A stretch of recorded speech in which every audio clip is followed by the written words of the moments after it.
Hey, what up, y'all? It's King Marcus 34, also known as Magic Marley Mall on YouTube. Thanks for joining me. Let's go ahead and hop right into it.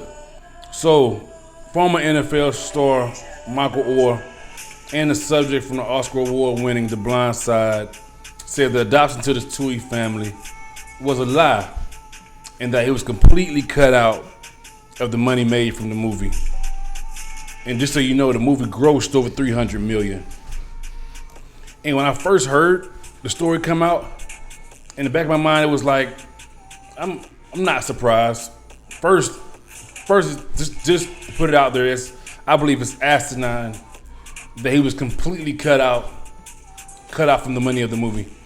I'm sure him first coming into the league, he's not really understanding the gravity of the whole situation in the movie, and maybe didn't think it would even do that good.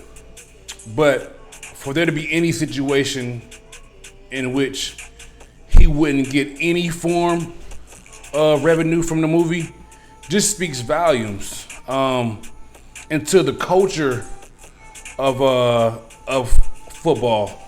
When you look at college athletes before recently, we couldn't get paid. You know, almost as like mules. And you have these schools and these corporations using these guys, their likeness and their status to, lure in students, make millions. And you just see kids get cut out of it while these coaches and presidents of the school and ADs are raking in millions. So when I seen the story, it was like, I'm not surprised, because I've seen kids used in that same light and not be taken care of. We all seen what transpired with the NCAA football game, and for the last 10 years there hasn't been one because of the outrage from former players and about not being compensated. While you got this game using my likeness, using my face, using my story, and we're not receiving none of the profits. And this situation is just like that. Y'all make a whole movie, y'all make books about the likeness of this guy, and doing all this, don't no one think to cut him in. And it was only because at the time they knew he wasn't knowledgeable about his self-worth, which millions of kids aren't. That's how the scam was able to work for so long. These kids don't understand their worth. They don't understand TV contracts and what's really going on underneath the scenes. Yeah. So when I hear people say, why wait now? Why wait now? Because he's a grown man now. He has more understanding now. I'm sure when The Blind Side first came out, he didn't understand what was all going on. And I'm sure the Tuohy family liked it that way. Because supposedly they already had money when they brought him in. So y'all can't use an excuse that, okay, maybe that Michael already had money, why we need to cut him in on the deal or whatnot. So it's sick to me. I think they had motives all along. When I first seen the movie, in the back of my head was, this is a stretch. Do I believe that this rich white family just found this 6'7" boy in the hood and wanted to be good Samaritans without any ulterior motives? No. That's why I was never truly a huge fan of it, because I kind of could see through that. It was like, the only reason why they would bring this kid in is because they see dollar signs. And when you're a kid, you're not really understanding that. You're just thinking that, oh, this white family or this family not even bring color or nothing into it, or a family finally loves me. And once you realize, once all the lights and the glam and all that shuts off, you really see who's in your corner. You know, I'm sure Michael Oher, he like I said, a man now, and he's able to see who's really there for him. You know, and is able to really get a clearer view of the whole situation now. And those checks ain't hitting the same way as when you retire as when you playing, you know. And you really start to see what you got set up and how all that and how everything is coming in. And if you ain't got yourself set up by the time you're done playing, a lot of guys see themselves right back at ground zero. And all the leeches, they go about their way because they can't take from you no more. And you see, and apparently he asked the family for what he thought was his fair share of the movie, and they declined it.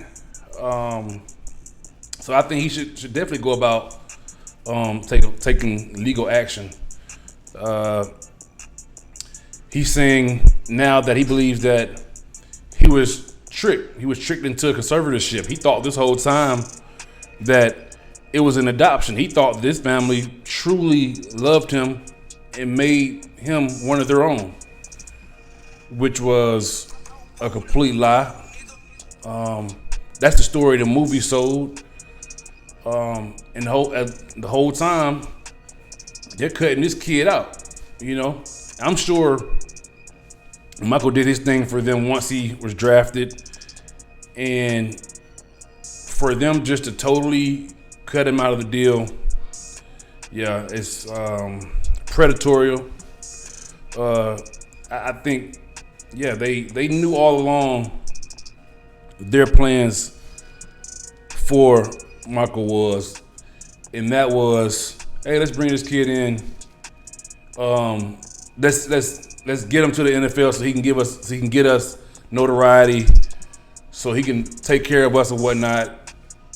And yeah, for this story to come out now, yeah, it's not that shocking to me. I thought I always had a feeling that it would come out, or something similar would come out after all the lights went off, and after he retired from the NFL, he could really see who was in his corner. But yeah, man, I hope some agreement can come from this.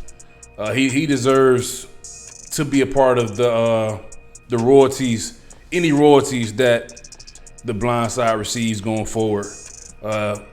Without him, there is no movie, And for the film to have grossed over $300 million, Oscar award-winning film,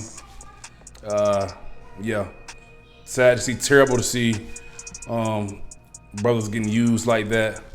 But it's nothing new in the world of football. Yeah, so my support is with Michael Oher. It's gonna handle itself out.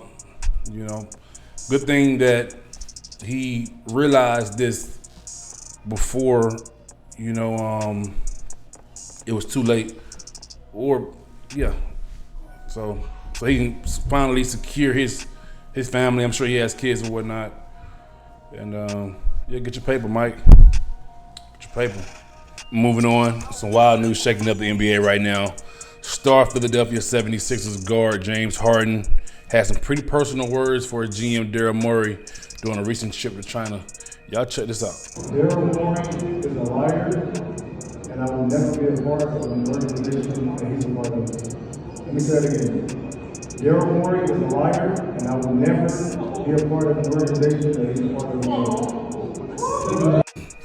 of. Well, so my initial thoughts after I seen the video was Daryl Morey and James Harden go back. Like, these guys aren't new to each other.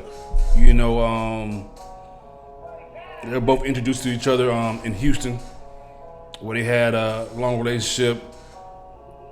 So much so that Daryl took to Twitter not too long ago to show his appreciation to James Harden, and that James Harden actually helped build his career and helped him along his career.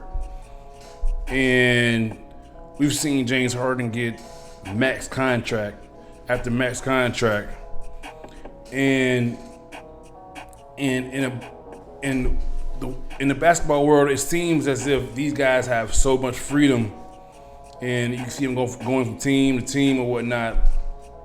And